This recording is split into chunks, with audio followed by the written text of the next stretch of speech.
If you've been putting in the work, filming, editing, and uploading, but your podcast just isn't taking off on YouTube, chances are you're breaking these rules without even knowing it. YouTube rewards creators who know how to work the system. And today, I'm giving you the 7 must-know rules that top content marketers use to explode podcast growth. Implement just a couple of these rules, and your videos will grow on YouTube, guaranteed. At PSS Creative Media, we help high-profile clients crack the YouTube growth code with high-impact editing, smart distribution, and proven content strategies. Now I'm going to take you behind the scenes and give you the exact same tactics that are guaranteed to trigger YouTube's suggestion algorithm and push your content. And because I'm determined to help you win the YouTube game, I'm saving the best for last. Rule number 7 is the real secret, the one top YouTubers use to turn content into cash. Most creators miss it, but if you get this right, you'll future-proof your channel and set yourself up for long-term success beyond YouTube.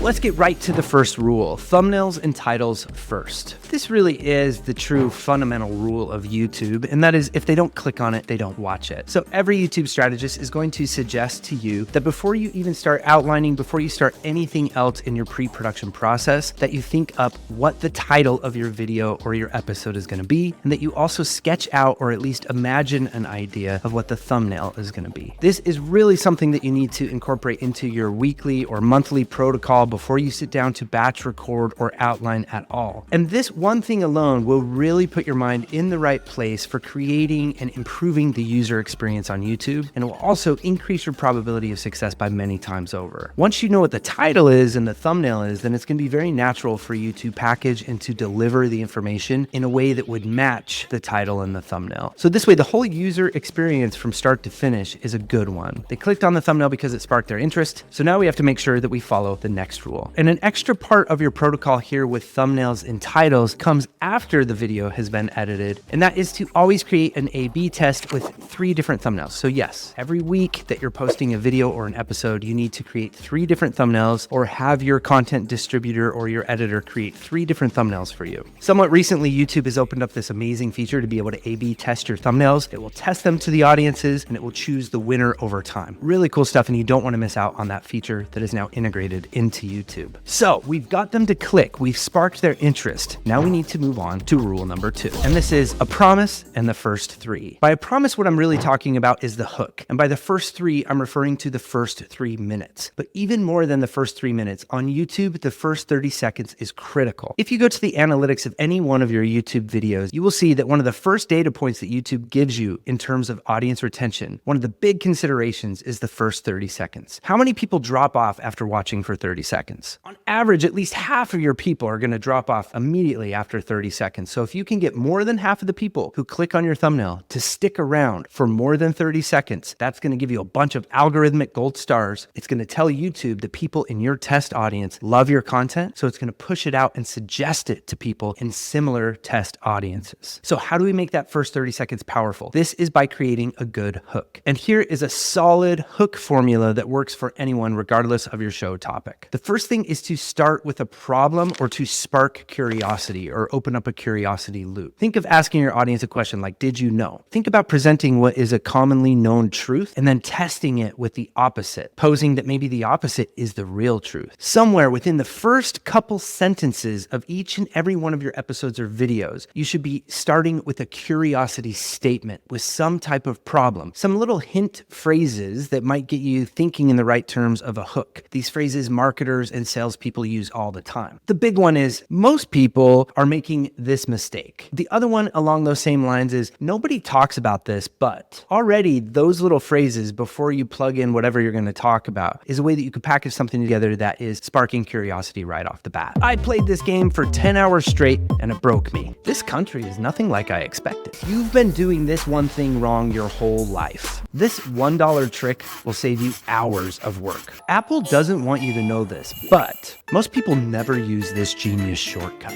That gives you some juice there, right? Start with a hook, a sentence. That first sentence or 2 is critical. So after that, the curiosity statement or the problem statement, I like to call it. Then the next sentence or a couple sentences after that is what I like to call authority or proof of transformation. So the first question people ask when they come to any kind of content is, why do I care? Right after that, the next thing we typically ask, even if it's just subconsciously, why is this person the one I care to tell me about it? Who's this guy? And even if you don't have a lot of authority or a lot of reputation that you've built up in your industry yet, there are still a ton of ways that you can make these authority statements or also transformational statements. One of the easiest ways, if you feel like you have zero experience at anything, is to take the curator approach or the scientist or engineer approach, saying that I dissected 100 of these videos. Show proof of research that you've done. Of course, if you've worked with anyone professionally, you have testimonials, B-roll, behind the scenes footage of you doing your thing. That's great B-roll you could include and talk about your experience. Why are you an expert? What transformations have you experienced as it relates to the topic of this video? That's the second part of your hook. And then finally, the third part of your hook, any good hook has to have this, and that is the promise. Where we're going to take you in this episode, what you're going to get by the end of this episode. If any podcaster, any YouTube creator simply used these 3 points in every single one of their episodes to start every single video, they would see a huge increase in their views almost immediately. Hook them in with a sentence. Why are they curious? Why do they care? Who are you to be the one telling them? And what's the promise? What will they get if they watch this video? And that will take care of the 30 seconds and you will hook them in. But now we need to keep them for 3 minutes. How we're going to do that is by moving on to the third rule. Rule number 3 is high dynamic editing. At PSS Creative Media, this is what we teach to our world-class editors inside of our programs. And it's high dynamic, high impact editing. But what we mean by high dynamic is that it's dynamic. A lot of things are changing. Most of us are going to be creating our content with a camera that's on a tripod. If we're lucky, we might have 2 cameras going on. And so that can become stagnant and can seem boring after a while. And especially during the first 3 minutes of your video, we want to see more movement. We want to see things changing. They have conducted numerous tests on audience groups and focus groups. And all you have to do is look at any YouTube channel that's performing well, and you will see that they are utilizing high dynamic editing, especially in the first 3 minutes. Once you get people roped in and they've stuck with you for that 3 minutes, you can lessen the amount of editing bells and whistles that you put into your edits. But that first 3 minutes, we need a lot of editing. Specifically, what I'm talking about here is 1, B-roll, and bonus points if the B-roll is B-roll actually of you, behind the scenes of you doing your thing. That will always perform better than stock B-roll. After B-roll, we also want to include text animations. And there are so many quick and fun ways to make instant text animations, my favorite of which is to use CapCut or Descript. Both of those, you will find a link in the description of this video so that you could try it out. Both have a free version. The third thing with high dynamic editing that is a must is transitions and sound effects. By transitions, again, I'm talking about camera movement. I'm talking about whooshes and swooshes and things glitching out and things moving and sliding around. And every time something goes whoosh or swoosh or slides around, we should also get a sound effect to go with it. There are, of course, so many advanced extras that you could put on after these things, but those 3 fundamentals, very easy to do. All of us can achieve that, even if you are DIYing your own editing. So don't be afraid to get in there and cut things around, cut out the ums and uhs, make things tight, add some transitions, zoom in and out of your footage, understand and learn what keyframes are and how you can animate the scale or the properties of your footage to create artificial camera movement, to create a more dynamic edit and really hook those viewers in. Change something every 5 to 10 seconds, something is changing. Hey, I'm interrupting this video to invite you to our newly designed free video podcast EdiLab. If you're ready to step into one of these high demand creative roles that exist right now online, think of this free mini course as a reality check. You edit your own 2-camera video podcast episode in a really cool app, Descript. By the end of the program, you'll know seriously whether or not video editing or podcast editing is something you could consider for a side hustle or full-time gig. It's a really fun, interactive, free online course, so go sign up now at pss.media/free EditLab. All right, now back to the video.